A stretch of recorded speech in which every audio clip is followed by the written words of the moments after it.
Yeah, obesity is about biology. Obesity is not a choice. It is not a personal failure. It is not something that someone decides to have. 2/3 of Americans did not wake up one morning and decide to have a disease.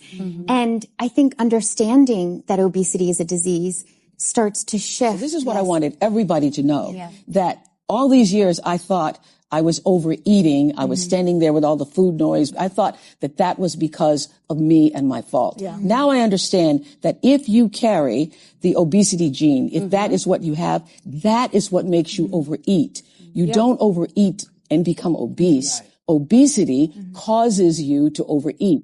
Is the obesity gene the reason why you're overweight? Let's cut the BS. Okay, let's be perfectly clear. Genetics matter. No serious coach or scientist will deny that. Genes can influence appetite, metabolism, hunger cues, even the way your body stores fat. But there's one key component that these women are just skipping over. Genes haven't changed in the past 40 years, but the environment has. No, there is no obesity gene that magically makes someone obese regardless of their behavior. What we do have are predispositions, not destinies. I'll explain. Think of genetics like a dimmer switch, not an off or on switch. Our environment determines whether that switch gets turned up or turned down. So let's rewind and take it back to 50, 60 years ago. Back in the 1960s, most food was cooked at home. The portions were smaller. Sugar wasn't hiding in everything. Ultra-processed foods barely existed. Kids walked to school and most of their play involved physical activity. And many adults had physically demanding jobs. But fast forward to today, over 60% of the American diet is ultra-processed foods.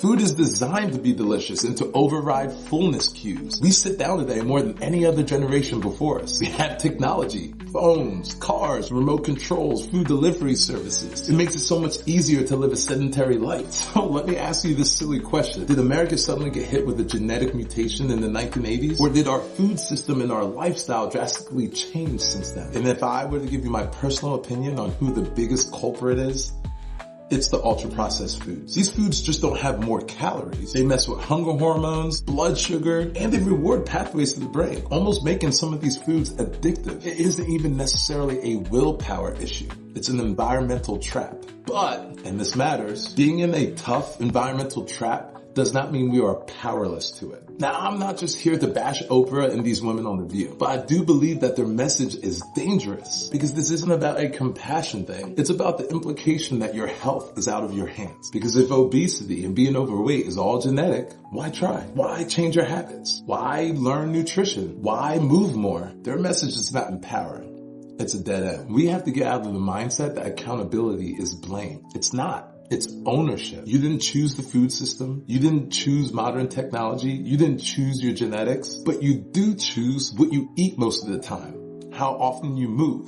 whether you choose to learn or give up, and whether you see yourself as stuck or as capable. Because let's be honest, if obesity was genetic, Ozempic wouldn't work, diets wouldn't work, exercise wouldn't work, and yet, awkward, they do. Sometimes the truth is harder. But I promise you, it's always better. Your environment matters, your genetics matter, but your actions matter too. When people believe they have agency, they change their lives. When people don't believe they have agency, nothing changes. And I will always choose the message that empowers people. Stay resilient.